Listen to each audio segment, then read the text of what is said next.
Hello there, everybody. Welcome back to the Roderick Geo channel. Today we're going to be reacting to another Graphic Earth video. This one is going to be talking and going over some pretty cool and pretty interesting waterway and canal projects going on in India.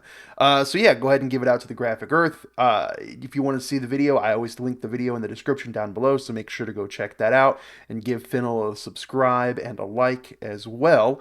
But yeah, on to the video. So this is why India is building the massive water highway network, a literal water highway network. Now, if you know anything about how a country succeeds, right, it is all about moving production. It comes down to the baseline of you get a product from one part of the country to the other, and you want to try to do it as efficiently as possible, right?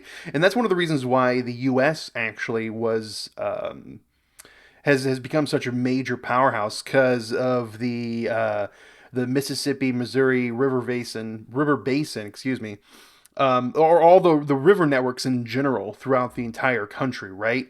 I mean, you can literally go like states upon states, hundreds of miles deep into the country from pretty much every angle via a river.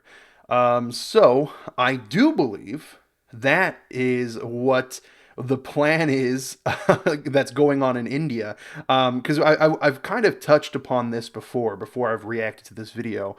Um, and I do know a lot of the states, a lot of the country, are connecting different segments of rivers to establish this big river network. So I think that's exactly what's gonna that's exactly what Finnell's gonna be explaining here. So without further ado, let's go ahead and watch it. Yeah.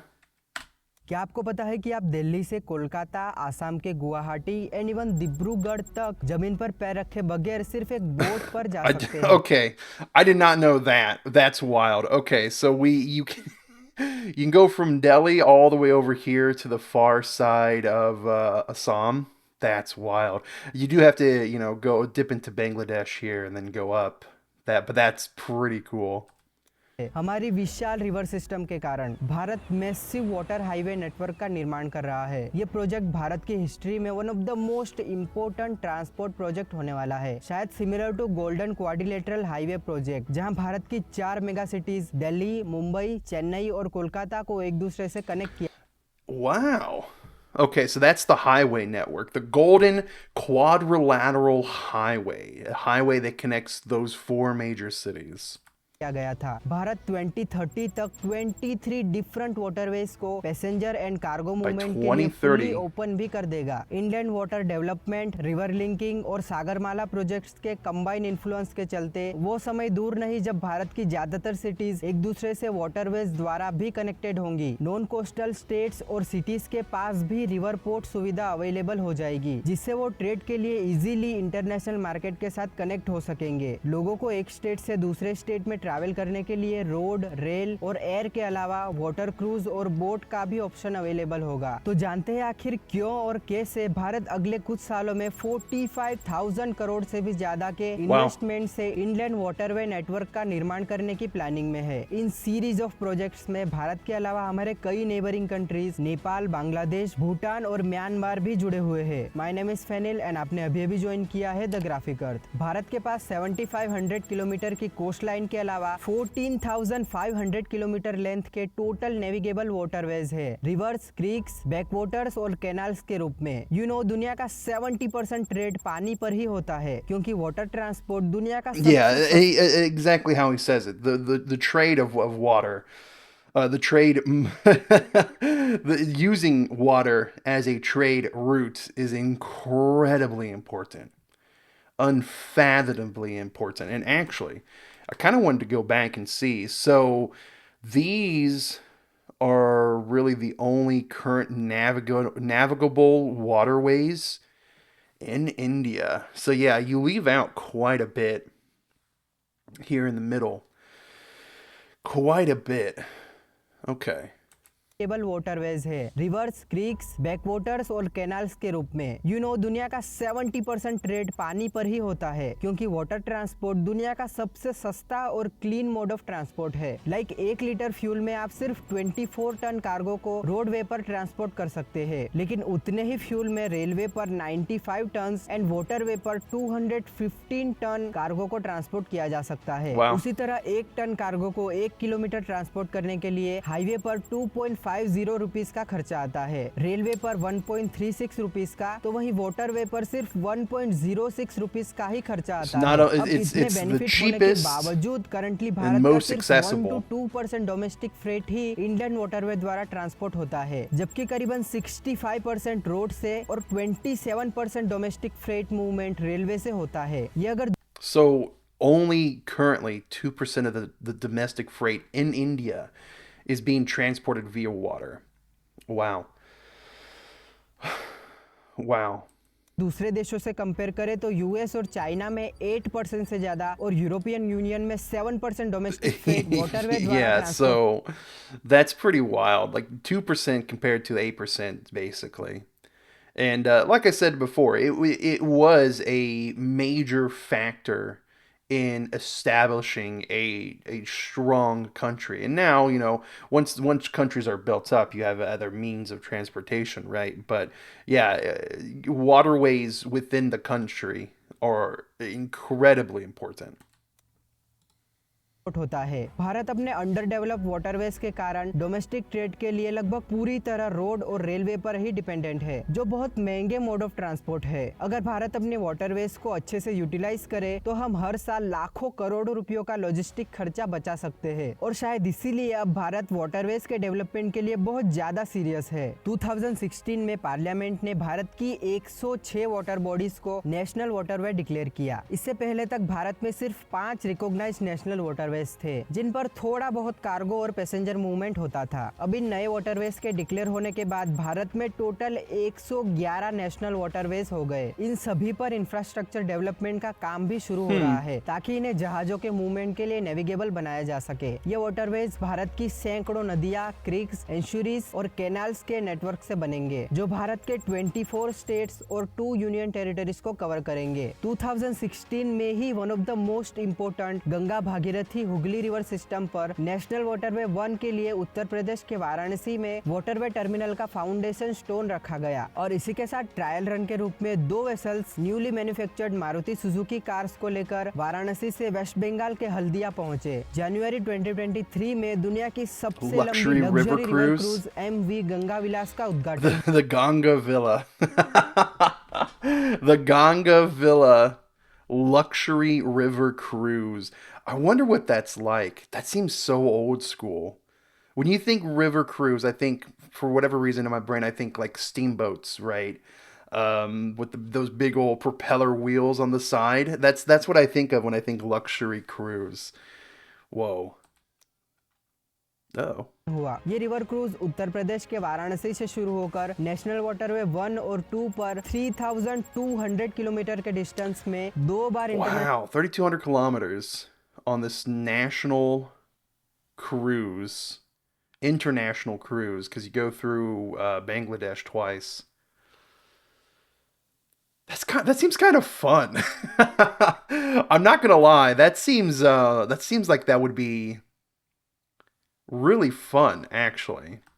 National border cross करके आसाम के डिब्रूगढ़ पहुंचती है। करीबन 50 days की ये cruise journey Bharat के 50 days? और Oh, Bangladesh no. की टोटल 27 रिवर सिस्टम्स के कई टूरिस्ट प्लेसेस का टूर कराती है। अब ऐसा नहीं है कि रिवर या कैनाल ट्रांसपोर्ट कोई नई बात है, बल्कि ये तो ह्यूमन सिविलाइजेशन का सबसे पहला widely used mode of transport था, हैवी मटेरियल्स के लॉन्ग डिस्टेंस ट्रांसपोर्ट के लिए। हिस्टोरिकली नदियों के आसपास ही ह्यूमन सिविलाइजेशन विकसित हुई है, फिर चाहे वो यूफ्रेटिस और टाइग्रिस नदियों के किनारे मेसोपोटामियन सिविलाइजेशन हो, नाइल नदी के किनारे एंशिएंट इजिप्शियन सिविलाइजेशन, सिंधु नदी के किनारे हमारी हड़प्पन सिविलाइजेशन, या येलो रिवर के किनारे एंशिएंट चाइनीज सिविलाइजेशन। सेंचुरीज से नदियों का उपयोग ड्रिंकिंग वाटर और एग्रीकल्चर के अलावा ट्रांसपोर्टेशन के लिए भी होता आया है। भारत में वाटर ट्रांसपोर्ट का इतिहास इंडस वैली सिविलाइजेशन के टाइम से ट्रेस किया जा सकता है। सिंधु सभ्यता ने 2400 BCE में गुजरात के गल्फ ऑफ खंबात में एंशिएंट पोर्ट सिटी लोथल का निर्माण किया था, और यही मोस्ट प्रोबेबली दुनिया का सबसे पुराना डॉक Oh स्ट्रक्चर भी wow. मिला है जहां से शिप और कार्गो हैंडल किया जा सकता था। ये पोर्ट कई हड़प्पन टाउन्स को साबरमती रिवर के सहारे अरेबियन सी से कनेक्ट करता था। वहीं सब कॉन्टिनेंट के ईस्ट साइड पर गंगा और उसकी ट्रिब्यूटरीज सेंचुरी से वाइब्रेंट ट्रेड और कमर्शियल एक्टिविटीज का केंद्र रही है। एंशियंट ग्रीक हिस्टोरियन मेगास्थेनिस लिखते हैं कि 4th सेंचुरी बीसी से गंगा और उसकी ट्रिब्यूटरीज जल मार्गों से पार की जाती थी और यहाँ समृद्ध इंडलैंड नेविगेशन विकसित हुआ था। गंगा, यमुना, घाघरा या सरयू कई कम्युनिकेशन रूट्स का पार्ट थी जो नॉर्थ वेस्टर्न भारत को गंगा के मैदानी इलाकों से होते हुए बे ऑफ बंगाल के ताम्रलिप्ति पोर्ट से कनेक्ट करती थी। मौर्य और गुप्ता एम्पायर्स ने न सिर्फ गंगा बेसिन में इरिगेशन कैनाल नेटवर्क बनाया था बल्कि वो ट्रांसपोर्टेशन के लिए भी रिवर सिस्टम का उपयोग बहुत बड़े स्तर पर करते थे। हालांकि सिल्क रोड्स भी मेजर ट्रांसपोर्ट मीडियम थे, लेकिन उन्हें मेंटेन करना, लाइक रूट की डाकुओं से सुरक्षा, जगह जगह पर पानी के लिए कुएं एंड ठहरने के लिए आश्रय स्थान बनाना, पूरे रूट पर छाव के लिए पेड़ लगाना वगैरह बहुत ज्यादा एक्सपेंसिव और मुश्किल था। इसके कंपेयर में रिवर ट्रांसपोर्ट सस्ता और सिक्योर था। मुगल पीरियड के टाइम तक तो रिवर ट्रेड बहुत ज्यादा डोमिनेंट हो चुकी थी। कश्मीर, लाहौर, मुल्तान और सिंध के मैन्युफैक्चर्ड गुड्स इंडस रिवर के रास्ते लहरी बंदर तक पहुंचाए जाते थे जहां से वो आगे एक्सपोर्ट होते थे और इसी रास्ते बाहर से इंपोर्ट होते प्रोडक्ट्स इंटीरियर नॉर्दर्न इंडिया में पहुंचते थे। इसी रिवरिन ट्रेड रूट से इंडस बेसिन के कई शहरों को बहुत बेनिफिट होता था। इसी के साथ गंगा बेसिन की चंबल और सोन रिवर्स भी नेविगेबल थी जिससे central India capital region Agra और दिल्ली से कनेक्ट होता था। आगरा से राइस, सॉल्ट, लीड और कॉटन गंगा के रास्ते बंगाल के सदगांव पोर्ट तक पहुंचाया जाता था जहां से वो आगे वेस्टर्न और ईस्टर्न कंट्रीज में एक्सपोर्ट होते थे। मिर्जापुर, वाराणसी, पटना और मुंगेर यहाँ के इम्पोर्टेंट रिवर पोर्ट्स थे। वहीं वेस्टर्न रीजन में मालवा, खानदेश और डेक्कन जैसे बुरहानपुर और उज्जैन के मार्केट प्रोडक्ट्स, तापी और नर्मदा रिवर सिस्टम के रास्ते गल्फ ऑफ खंबात के I just want to stop and point out this is great. I love this. Looking at a deep dive of history and like a specific part of history where he's just talking about like the importance of certain rivers for certain kingdoms and certain empires, right? That's I love this. I was starting to just get caught up and wrapped. I forgot that this is a reaction commentary video where I have to talk a little bit. But yeah, no, this is great. This is great. I love learning this stuff.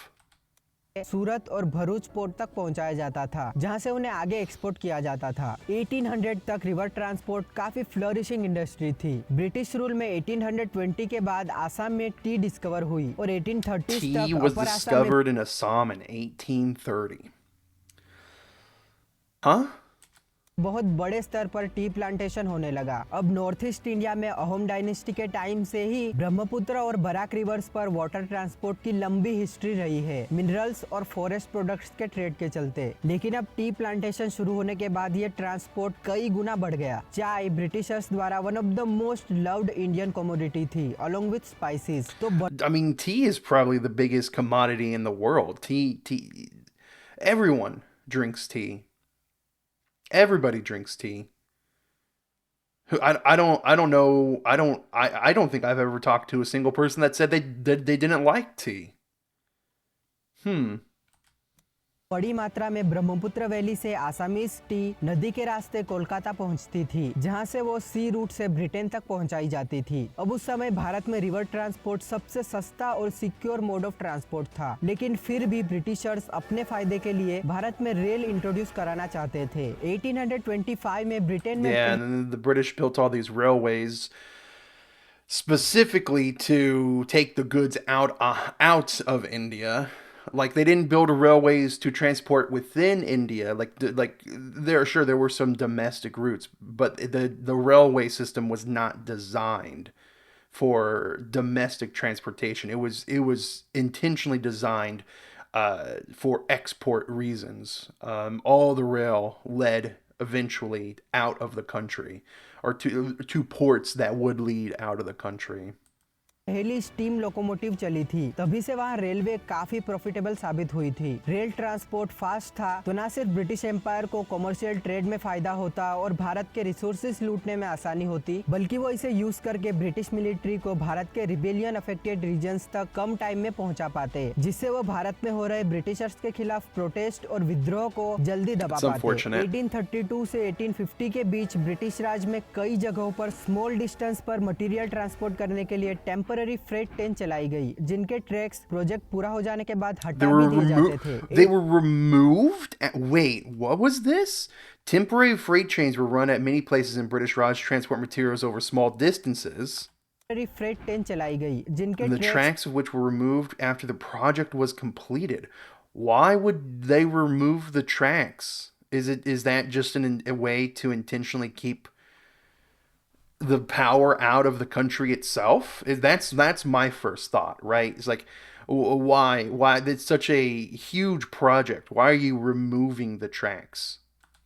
Project पूरा हो जाने के बाद हटा भी दिए जाते थे। 1853 में भारत की पहली पैसेंजर ट्रेन बॉम्बे से ठाणे के बीच 34 किलोमीटर के डिस्टेंस पर शुरू हुई। इसके बाद धीरे धीरे बंगाल, मद्रास और हैदराबाद में भी रेलवे इंट्रोड्यूस हुई और भारत में रेल नेटवर्क बढ़ता गया। 1860 में जो रेल लाइन सिर्फ 1300 किलोमीटर की थी, वो 1880 में 20 गुना बढ़कर 25,500 किलोमीटर हो गई। Wow. ज्यादातर लाइंस इंटीरियर रीजन्स को 3 major port cities Bombay, Madras और कलकत्ता से कनेक्ट करती थी। शुरुआत में तो रेल ट्रांसपोर्ट रिवर ट्रांसपोर्ट के एक सपोर्ट सिस्टम के रूप में ही डेवलप हुआ था, लेकिन धीरे धीरे दोनों में कंपटीशन के कारण रिवर ट्रांसपोर्ट डिक्लाइन होता गया। इंडिपेंडेंट के बाद और स्पेसिफिकली 1990s के बाद भारत में रोडवेज मॉडर्नाइज करने का काम शुरू हुआ और आज भारत में टोटल 64 लाख किलोमीटर लेंथ के साथ यूएसए के बाद Really?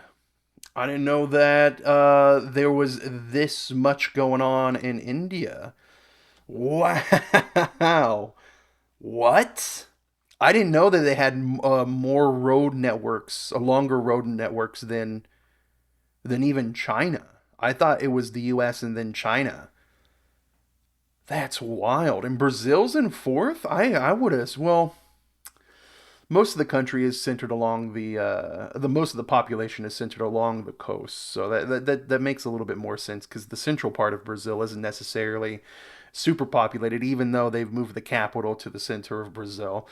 Um, Interesting. That's actually this is a fact that I did not know. When is this going to surpass the U.S.? Because I know India is actually putting in quite a huge amount of money into building road networks. It'll probably pass it soon, right? Second largest road network और 68,000 kilometre length के साथ दुनिया का fourth largest rail Wow. Network है। अब ये सवाल आता है कि अगर I भारत में see. I had thought that China had more rail network than the U.S., but interesting. Okay, so the U.S. even has more of that. The transport the rail transportation in the U.S. is like almost solely for freight transit. Unfortunately, I would love more of like a public transportation between cities, but it's few and far between.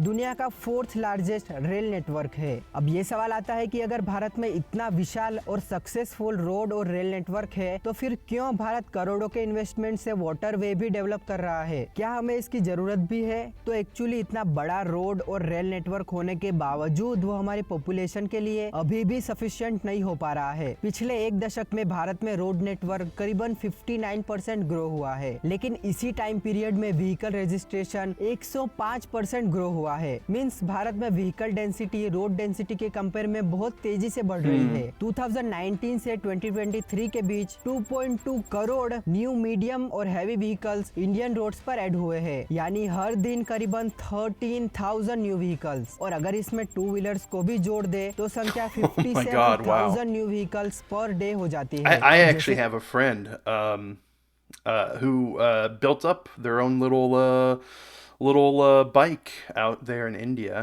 It's pretty cool. He was always giving updates when I would stream games. It was awesome. जैसे Bharat develop हो रहा है तो future में ये संख्या और बढ़ने का अनुमान है, जिससे इंडियन रोड्स और भी ज्यादा कंजेस्टेड हो जाएगी by each passing years. Roads Bharat का 87% पैसेंजर ट्रैफिक तो झेलती ही है, ऊपर से बहुत महंगा मोड होने के बावजूद भारत का मेजोरिटी 65% फ्रेट भी रोड से ही ट्रांसपोर्ट होता है, जिससे रोड कंजेशन की पॉसिबिलिटीज और भी बढ़ जाती है। इंडियन गवर्नमेंट का ये भी गोल है कि जो अभी सिर्फ 27% फ्रेट रेलवे द्वारा ट्रांसपोर्ट होता है उसे 2030 तक 40% तक ला सके, जिससे रोड्स पर थोड़ा प्रेशर घटे। लेकिन फिर रेलवे भी तो पहले से ही कंजेस्टेड है, दोनों ही पैसेंजर और फ्रेट ट्रेन्स को रूट पर इस कंजेशन के कारण कई डिलेस का भी सामना करना पड़ता है। इसीलिए भारत सरकार number of expressways and highways, dedicated rail freight corridors के साथ साथ इंडियन वाटरवेज भी डेवलप कर रही है। वाटरवेज एक सप्लीमेंट मोड के रूप में काम करेगा रेलवे और रोडवे के लिए, जिससे हमारा सिग्निफिकेंट कार्गो वाटरवेज पर ट्रांसपोर्ट हो जाएगा,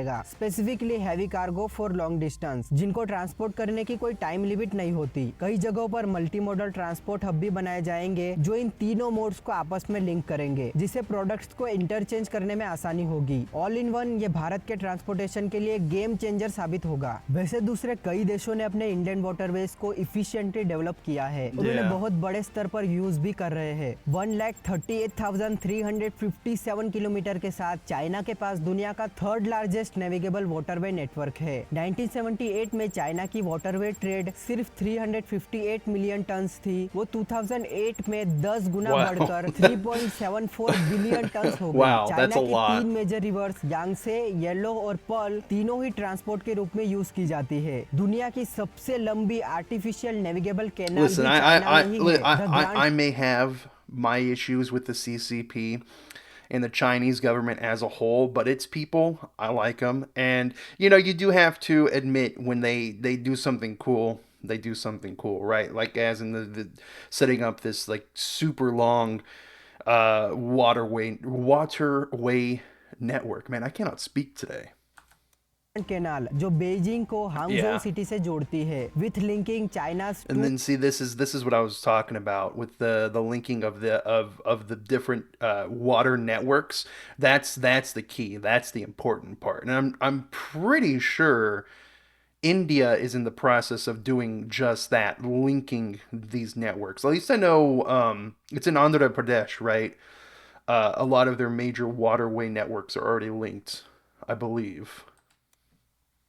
to longest rivers yellow and Yangtze, ये पूरा network most of major Chinese cities को आपस में और इनलैंड सिटीज को मेजर पोर्ट सिटी से जोड़ता है। जैसे 1.7 करोड़ पॉपुलेशन के साथ चोंगकिंग शंघाई और बीजिंग के बाद चाइना की थर्ड लार्जेस्ट सिटी है। हालांकि चोंगकिंग कोस्ट लाइन से 2280 किलोमीटर दूर हिंटरलैंड में है, लेकिन फिर भी ये एक पोर्ट सिटी है। चोंगकिंग रिवर पोर्ट सिटी को यांगसे रिवर के रास्ते सीधा शंघाई इंटरनेशनल पोर्ट से connect. That's crazy to think. You're 2,000 kilometers inland and you're still a port city. That's करता है। चोंगकिंग पोर्ट चाइना का largest inland multimodal transport hub है। In fact सिर्फ यांगसे रिवर पर मौजूद 22 डिफरेंट इंडियन पोर्ट्स हर साल 2.5 billion ton से भी ज्यादा का कार्गो हैंडल करते हैं। उसी तरह यूएसए, यहाँ 40,000 किलोमीटर के नेविगेबल वाटरवेज है। It's this river valley right here.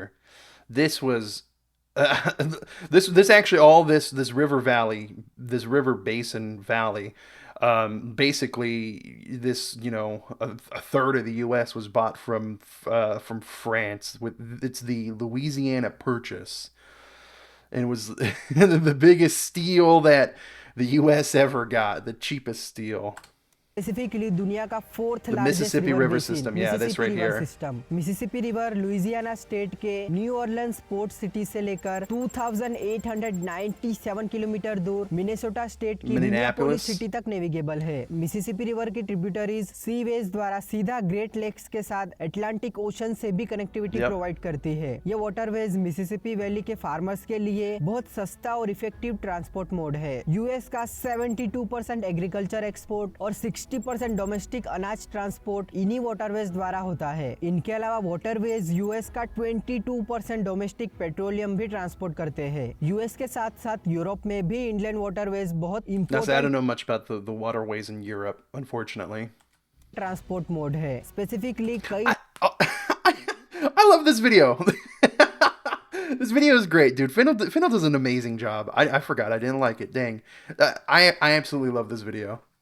Landlocked European countries के लिए यूरोप की second longest river Danube Europe में सबसे ज्यादा कंट्रीज को क्रॉस करती है। ये नदी एंशिएंट टाइम से यूरोप का ट्रेडिशनल ट्रांसपोर्ट रूट रही है। डेन्यूब के साथ साथ रेन रिवर भी यूरोप की बहुत इंपॉर्टेंट नेविगेबल रिवर है। 171 किलोमीटर लंबी रेन डेन्यूब कैनाल 1992 में बनी थी, जो डेन्यूब को रेन रिवर के ट्रिब्यूटरी मेन से कनेक्ट करती है। इस कैनाल के So they built a canal here in 1992, and they were able to connect the North Sea or the Atlantic Ocean with North Sea with the Black Sea. Is that what this is called? Yeah, he literally says it right here, the Black Sea.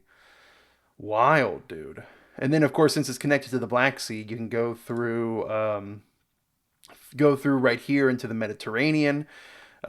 Istanbul's right here, and then from the Mediterranean you can go through the Suez Canal and then go into the Indian Ocean, and bam. Major water networks. It's important. The waterway networks are hyper important.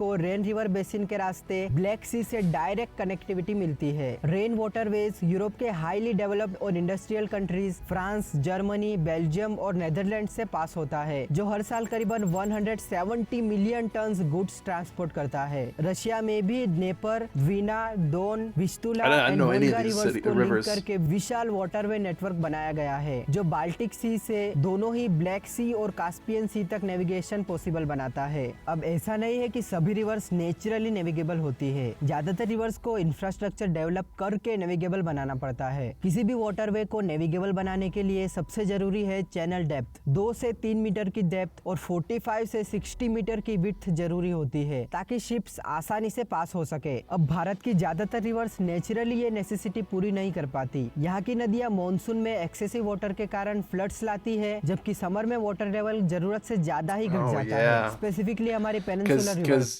Yeah, I forgot about that. Like, especially, down here in the Deccan Plateau, where the water is like almost solely dependent on monsoon season. I completely forgot about that.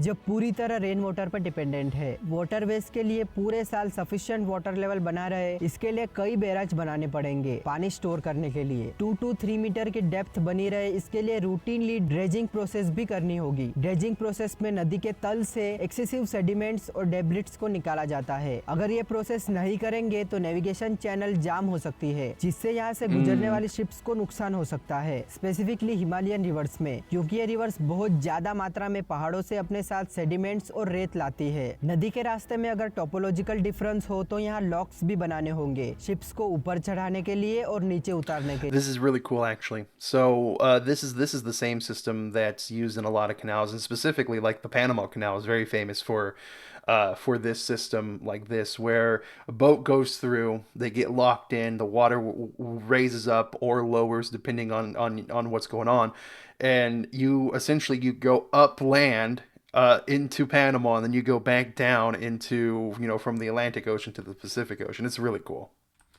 के लिए सभी dams पर भी ये system develop करनी होगी। कई river port terminal और ट्रांसपोर्ट हब भी बनाने होंगे, ताकि मटेरियल की लोडिंग अनलोडिंग की जा सके। हालांकि फिर भी वाटरवे का कंस्ट्रक्शन, ऑपरेशन और मेंटेनेंस रेलवे और हाईवे के कंपेयर में बहुत चीप है। 1 किलोमीटर 2 लेन रोड बनाने के लिए एस्टिमेटेड 5.5 करोड़ का खर्चा आता है। सिमिलरली टर्मिनल के बाहर 1 किलोमीटर रेलवे लाइन बनाने के लिए 5 करोड़ का खर्चा आता है, जबकि 1 किलोमीटर फुल्ली एडवांस वाटरवे बनाने के लिए उससे आधा Substantially cheaper. 2.53 करोड़ का ही खर्चा आता है। इसके अलावा वाटरवेज डेवलप करने के लिए गवर्नमेंट को दूसरे कई सोशल और एनवायरमेंटल चैलेंजेस भी फेस करने पड़ सकते हैं। भारतीय संस्कृति में नदियों को बहुत पवित्र माना जाता है। इसके अलावा हमारी नदियाँ रिच बायोडाइवर्सिटी से समृद्ध है। शिप मूवमेंट और ड्रेजिंग एक्टिविटी यहाँ के इकोसिस्टम को अफेक्ट कर सकती है। नदी के मछुआरों को भी इससे समस्या हो सकती है। तो इट इज पॉसिबल कि कुछ रिवर बेसिन की लोकल कम्युनिटीज इन प्रोजेक्ट्स का विरोध करें। ऊपर से नदियों का पानी significantly drinking water, agriculture, industry और हाइड्रो इलेक्ट्रिक पावर जनरेशन में होता है। अब वाटरवे को नेविगेबल बनाए रखने के लिए यहाँ भी एडिशनल वाटर की जरूरत होगी, तो वाटर मैनेजमेंट में परेशानी आ सकती है। नदियों और कैनाल पर पहले से ही मौजूद पुराने इंफ्रास्ट्रक्चर भी प्रॉब्लम क्रिएट कर सकते हैं। जैसे फिलहाल कई डिक्लेयर्ड वाटरवेज पर मल्टीपल ओल्ड ब्रिजेस है जिनका वर्टिकल क्लियरेंस कम है, जो Oh बड़ी yeah, that's I didn't think about that because they didn't build it in mind for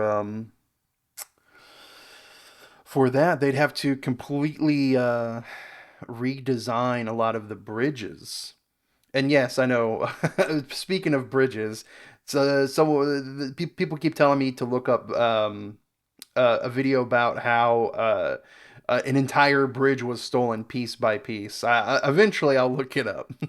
ships के मूवमेंट में अड़चन पैदा कर सकते हैं। अब roadway door to door service provide करता है, जो कि रेलवे और वाटरवे में पॉसिबल नहीं है। इन दोनों मोड में टर्मिनल, स्टोरेज और लोडिंग अनलोडिंग का एडिशनल खर्चा लग सकता है। तो हो सकता है कि कुछ रूट्स पर वाटरवे इतना इफेक्टिव ना भी हो, इसीलिए अथॉरिटी को हर एक रूट की अलग अलग कंडीशन और पॉसिबिलिटीज को ध्यान में रखते हुए सभी के लिए अलग अलग पॉलिसीज बनानी होगी। हालांकि वाटरवे अथॉरिटी एक्चुअली में एनवायरमेंट, सोशल, इकोनॉमिकल और बजट, इन सभी फैक्टर्स को पूरी तरह ध्यान में रखकर ही वाटरवे प्रोजेक्ट्स पर काम कर रही है। अथॉरिटी ने इन प्रोजेक्ट्स के लिए वर्किंग विद नेचर का प्रिंसिपल अपनाया है, स्पेसिफिकली गंगा वाटरवे के लिए। गंगा वाटरवे पर 2 वाइल्ड लाइफ सेंचुरी है, वाराणसी में काशी टर्टल सेंचुरी और भागलपुर में विक्रमशिला डॉल्फिन सेंचुरी। इन सेंसिटिव और प्रोटेक्टेड विस्तारों की वाइल्ड लाइफ वाटरवेज से कम अफेक्ट हो, इसके लिए कई स्ट्रिक्ट पॉलिसीज बनाई गई है। लाइक प्रोटेक्टेड एरियाज के पास नेचुरल मटेरियल जैसे बेम्बू से टेम्पररी बंडल्स बनाए जाएंगे जो वाटर फ्लो को चैनलाइज करेंगे, जिससे शिप्स इन एरियाज में एंटर ना हो सके। प्रोटेक्टेड एरियाज में ड्रेजिंग एक्टिविटी कंप्लीटली बैन होगी। यहाँ शिप्स के लिए स्पीड लिमिट होगी और नॉइज कंट्रोल डिवाइस वाली शिप्स को ही एंट्री मिलेगी। जीरो डिस्चार्ज जोन भी होगा ताकि शिप से कोई भी वेस्ट नदी में ना जा सके। वैसे 1986 में ही नेशनल वाटरवे अथॉरिटी को क्रिएट किया गया था ताकि हमारे इंडियन वाटरवे को शिपिंग और नेविगेशन के लिए डेवलप किया जाए। उसी साल गंगा रिवर सिस्टम पर प्रयागराज से हल्दिया के बीच 1620 किलोमीटर के स्ट्रेच को नेशनल वाटरवे 1 डिक्लेयर किया गया। फिर 1988 में ब्रह्मपुत्र नदी पर सदिया से धुबरी के बीच 891 किलोमीटर के स्ट्रेच को नेशनल वाटरवे 2, 1993 में केरला के कोड़िकोड से कोल्लाम के बीच 205 किलोमीटर के बैकवाटर रिवर्स और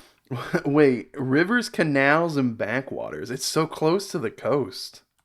कैनाल नेटवर्क को नेशनल वाटरवे 3 2008 में काकीनाडा से पुडुचेरी के बीच गोदावरी, कृष्णा और बकीघम कैनाल नेटवर्क के 1095 किलोमीटर के स्ट्रेच को नेशनल वाटरवे 4 और ब्रह्मणी, महानदी और ईस्ट कोस्ट कैनाल के 623 किलोमीटर के स्ट्रेच को नेशनल वाटरवे 5 डिक्लेयर किया गया। अब इन्हें वाटरवे डिक्लेयर तो कर दिया, लेकिन ना ही इन वाटरवेज के डेवलपमेंट के लिए कोई इफेक्टिव पॉलिसीज बनी और ना ही इन पर कोई प्रॉपर इन्वेस्टमेंट हुआ। इन पर सिर्फ कुछ पैसेंजर फेरीज के अलावा ट्रांसपोर्टेशन लगभग ना के बराबर होता था। 2005 से 2010 के बीच 5 सालों में जहां चाइना ने अपने इंडियन वाटरवेज ट्रांसपोर्ट पर $15 बिलियन का इन्वेस्टमेंट किया, जर्मनी ने 2012 में सिर्फ एक साल में ही 15 बिलियन यूरोस का इन्वेस्टमेंट किया। जबकि यहाँ भारत ने 1986 से 2010 यानी 25 सालों में अपने वाटरवेज पर सिर्फ $200 मिलियन का ही इन्वेस्टमेंट किया। बट 2016 के बाद से वाटरवेज की कंडीशन सुधर रही है। 2017-18 में नेशनल वाटरवे पर 55 million tonne cargo traffic register हुआ था, वो 2022-23 में 130% बढ़कर 126 मिलियन टन हो गया। वैसे भारत के 111 डिक्लेयर्ड वाटरवेज में से फिलहाल 13 वाटरवेज ऑपरेशनल है, जिन पर कार्गो और पैसेंजर शिप मूवमेंट हो रही है। अब हमारा सबसे पहला वाटरवे सबसे इम्पोर्टेंट वाटरवे बनने वाला है। गंगा बेसिन भारत का सबसे ज्यादा आबादी वाला रीजन है। इनफैक्ट उत्तर प्रदेश और बिहार, ये 2 स्टेट्स ही भारत की 26% पॉपुलेशन रखते हैं। गंगा बेसिन भारत का सबसे फर्टाइल रीजन है, जो भारत के करीबन 40% फूड प्रोडक्शन में कंट्रीब्यूट करता है। इनफैक्ट भारत के टोटल फ्रेट मूवमेंट में से 40% फ्रेट या तो इस रीजन से ओरिजिनेट होता है या तो इस रीजन में सप्लाई होता है। और जैसे कि गंगा बेसिन के ऑलमोस्ट सभी स्टेट्स लैंडलॉक्ड है, तो फिलहाल इन स्टेट्स में प्रोड्यूस होता कार्गो रोड और रेलवे द्वारा छेक वेस्टर्न इंडिया के गुजरात और महाराष्ट्र के पोर्ट्स तक पहुंचाया जाता है, जिसके बाद वो आगे एक्सपोर्ट एक्सपोर्ट होता है। अगर नेशनल वाटरवे 1 फुल्ली डेवलप हुआ तो उत्तर प्रदेश और बिहार का सिग्निफिकेंट कार्गो इस रूट द्वारा वेस्ट बंगाल के कोलकाता और हल्दिया पोर्ट पर डाइवर्ट होगा। इसी के चलते NW1 Yeah, के like he said, if they got it to fully developed, it would be so good for the economy. It'd be so good for just getting exporting things out. It really would be. Development के लिए world bank के technical और financial support से 5,369 करोड़ के investment से जल मार्ग विकास project पर काम शुरू है। इसमें 170 करोड़ के खर्च से वाराणसी में मल्टी मॉडल टर्मिनल बनाया जाएगा। इसके अलावा 280 करोड़ के खर्च से झारखंड के साहिबगंज में भी मल्टी मॉडल टर्मिनल बनाया जाएगा और 360 करोड़ के खर्च से वेस्ट बंगाल के फरक्का में पुराने लॉक को बदलकर नया नेविगेशन लॉक बनाया जाएगा। Additionally new declared national waterway 110 Delhi को यमुना रिवर से होते हुए प्रयागराज के पास गंगा के वाटरवे 1 से कनेक्ट करेगा। ये route industrialised national capital region और एग्रीकल्चरल हरियाणा और पंजाब को कोलकाता पोर्ट से जोड़ेगा, जिससे ट्रेड में आसानी होगी। इसके अलावा चंबल, बेतवा, गंडक, गोमती, घाघरा, सोन, पुनपुन, कोसी और दामोदर नदियों के हिस्सों को भी नेविगेबल बना के डेवलप किया जाएगा, जिससे राजस्थान और मध्य प्रदेश भी गंगा वाटरवे नेटवर्क से जुड़ेंगे। और अगर कार्गो मूवमेंट सस्ती और आसान होगी तो गंगा बेसिन में मैन्युफैक्चरिंग और इंडस्ट्रियल डेवलपमेंट भी तेज होगा। नेपाल भी इन वाटरवेज के डेवलपमेंट में काफी इंटरेस्टेड है। लैंडलॉक नेपाल अपने फॉरेन ट्रेड के लिए भारत के कोलकाता और विशाखापट्टनम पोर्ट्स पर ही डिपेंडेंट है। गंडक वाटरवेज को नेपाल बॉर्डर तक नेविगेबल बनाने का प्लान है, जिससे नेपाली गुड्स नेत्रवती और गंडक रिवर के रास्ते पटना के कालूघाट टर्मिनल तक पहुंचेंगे और यहां से उन्हें आगे हल्दिया पोर्ट तक पहुंचाया जाएगा। उसी तरह साहिबगंज टर्मिनल के डेवलप होने के बाद कोसी वाटरवेज से भी नेपाल को एक और वाटरवे कनेक्टिविटी मिलेगी। NW1 बांग्लादेशी वाटरवेज द्वारा NW2 से भी कनेक्टेड है। नॉर्थ ईस्ट इंडिया की दूसरी सबसे बड़ी नदी बराक के 121 किलोमीटर के स्ट्रेच को भी नेशनल वाटरवे 16 डिक्लेयर किया गया है, जो साउथ आसाम को बांग्लादेश के मेघना रिवर सिस्टम से कनेक्ट करता है। बांग्लादेश खुद एक रिवरिन कंट्री है और उसका खुद का करीबन 30% कार्गो मूवमेंट वाटरवेज द्वारा ही होता है। Bangladesh's cargo, there's 30% cargo movement in Bangladesh via their river networks. That's crazy. है। ये डेवलप हो रहे ईस्टर्न वाटरवे ग्रिड से भारत, बांग्लादेश, नेपाल, भूटान और इवन म्यांमार को भी ट्रेड में फायदा होगा। भूटान ऑलरेडी ब्रह्मपुत्र और उसकी ट्रिब्यूटरी मनास रिवर के वाटरवेज का यूज करके क्रश्ड स्टोन्स बांग्लादेश की कंस्ट्रक्शन इंडस्ट्री को एक्सपोर्ट करता है। इंडिया बांग्लादेश प्रोटोकॉल रूट द्वारा नॉर्थ ईस्ट से लाइमस्टोन, सिलिकॉन, पेट्रोलियम और टी को भारत के बाकी हिस्सों तक पहुंचाने में आसानी होगी और इसी रूट से एसेंशियल प्रोडक्ट्स नॉर्थ ईस्ट तक पहुंच सकेंगे, जिससे हमें नॉर्थ ईस्ट से ट्रेड करने के लिए सिलीगुड़ी कॉरिडोर पर डिपेंडेंट नहीं रहना पड़ेगा। इंडिया बांग्लादेश की ट्रेड को भी फायदा होगा। दुनिया में 5th लॉन्गेस्ट बॉर्डर होने के बावजूद दोनों देशों के बीच ट्रेड पोटेंशियल से काफी कम होती है। लैंड बॉर्डर क्रॉसिंग पॉइंट्स काफी कंजेस्टेड रहते हैं। लार्जेस्ट चेक पॉइंट पेत्रापोल, बेनापोल पर तो ट्रक्स को बॉर्डर क्रॉस करने के लिए कभी-कभी मल्टीपल डेज का वेट करना wait multiple days in some borders and some border crossings. पड़ता है। क्रॉस बॉर्डर ट्रेड में आसानी होगी। भारत का बांग्लादेश में एक्सपोर्ट तो बढ़ेगा ही, इसी के साथ बांग्लादेश की टेक्सटाइल इंडस्ट्री को भारत से रॉ मटेरियल जैसे कॉटन को इंपोर्ट करना सस्ता और आसान हो जाएगा। बांग्लादेशी इंडस्ट्री के लिए नॉर्थ ईस्ट, उत्तर प्रदेश और बिहार के ह्यूज मार्केट भी खुलेंगे। एक और प्रोजेक्ट अंडर कंस्ट्रक्शन है, Kaladan multi modal transit project, जिसे हमें नॉर्थ ईस्ट के लिए एक और कनेक्टिंग रूट मिलेगा। इसमें म्यांमार की कालादान नदी के वाटरवे को यूज किया जाएगा। Myanmar and India here are working with. Well, isn't this part of? Is this part of Myanmar as well? I thought, yeah, okay. Sittwe sea port को develop किया जा रहा है। कोलकाता से सितवे तक सी डेवलप होगा, फिर सितवे से चीन स्टेट के पालेतवा तक कालादान रिवर पर इंडलैंड वाटरवे रूट और फिर इसके आगे पालेतवा को हाईवे द्वारा मिजोरम के कैपिटल ऐजवाल तक कनेक्ट किया जाएगा। Oh, that's an interesting little connection as well. So use this port here to go to this port, Sitwe. I don't know how to pronounce any Myanmar city names, and then river goes up, and then they can connect directly to Mizoram. That's crazy. ये east और north east के waterway grid के अलावा eastern coast पर दो और बहुत ही महत्वपूर्ण वाटरवे डेवलप हो रहे हैं, नेशनल वाटरवे 4 और 5। NW4 काकीनाडा से पुडुचेरी के बीच बकिंगहम और दूसरी canal network. So in artificial waterway made up of canal networks. So yeah, see, well, so the canal networks were part of Andhra Pradesh and goes through Tamil Nadu as well, से बना artificial down into waterway है। Puducherry, Buckingham canal British which I still need to look into Puducherry. I know a little bit about its history, but I haven't done a deep dive into it. के दौरान बनाई गई थी। ये waterway Godavari, Krishna और Kaveri river को आपस में कनेक्ट करता है। फिलहाल गोदावरी नदी पर राजामुंद्री से भद्रांचलम डैम तक और कृष्णा नदी पर विजयवाड़ा से तेलंगाना बॉर्डर के वजीराबाद तक वाटरवे कुछ हद तक नेविगेबल है। इसे पूरा डेवलप करके गोदावरी रिवर पर और आगे भद्रांचलम से महाराष्ट्र के नासिक तक 1184 किलोमीटर और कृष्णा रिवर पर वजीराबाद से कर्नाटका के बागलकोट डिस्ट्रिक्ट तक 628 किलोमीटर के स्ट्रेच को भी नेविगेबल बनाने का प्लान है। गोदावरी और कृष्णा की कई ट्रिब्यूटरीज मंजिरा, भीमा, पेनगंगा, वर्धा और तुंगभद्रा के भी वाटरवेज को डेवलप किया जाएगा, जिसे मराठवाड़ा, तेलंगाना और नॉर्थ कर्नाटका सीधा आंध्र प्रदेश के काकीनाडा पोर्ट से कनेक्ट होंगे। वहीं NW5 गंगा रिवर डेल्टा के हल्दिया पोर्ट को ईस्ट कोस्ट कैनाल के द्वारा महानदी डेल्टा के पारादीप पोर्ट से कनेक्ट करता है, with extending up to Talcher of Angul district in Brahmani river. इस 588 किलोमीटर के वाटरवे स्ट्रेच को 4200 करोड़ से भी ज्यादा के खर्च से डेवलप किया जा रहा है। ओडिशा का अंगुल भारत का third largest coal producing district है, जो भारत का 12% कोल प्रोड्यूस करता है। इस वाटरवे पर कोल ही सबसे इम्पोर्टेंट कार्गो होगा, जो अंगुल से पारादीप और Coal's pretty important. As much as we're trying to combat climate change, coal's still rather important. The dream is to get everyone into like nuclear power, right? But until that can happen, coal is incredibly important.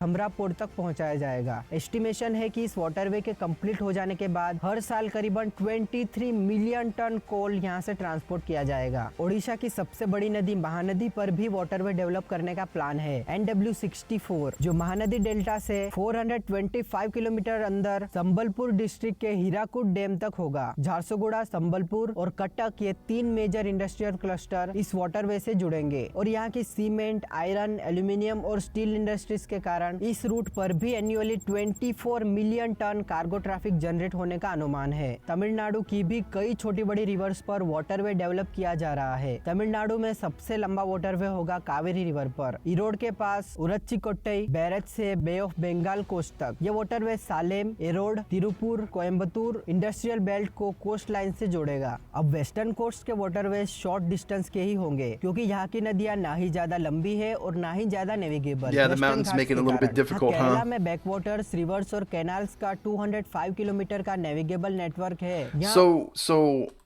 they were able to create canals and connect a lot of the I guess like yeah, what he said, the backwaters, rivers, canals. Okay. See, yeah, I knew this was a thing. I knew there was a ton of canals and connection because I've just lived playing GeoGuessr. I play a lot of GeoGuessr. And yeah, like the water networks seem pretty big in Kerala. यहाँ already significant passenger और cargo जैसे fertilisers और chemicals का transport This is surreal. Wow. This is what a sight. Hold on, just this photo's backwards, by the way. I like that. This is like very surreal looking. Whoa. Okay. All right.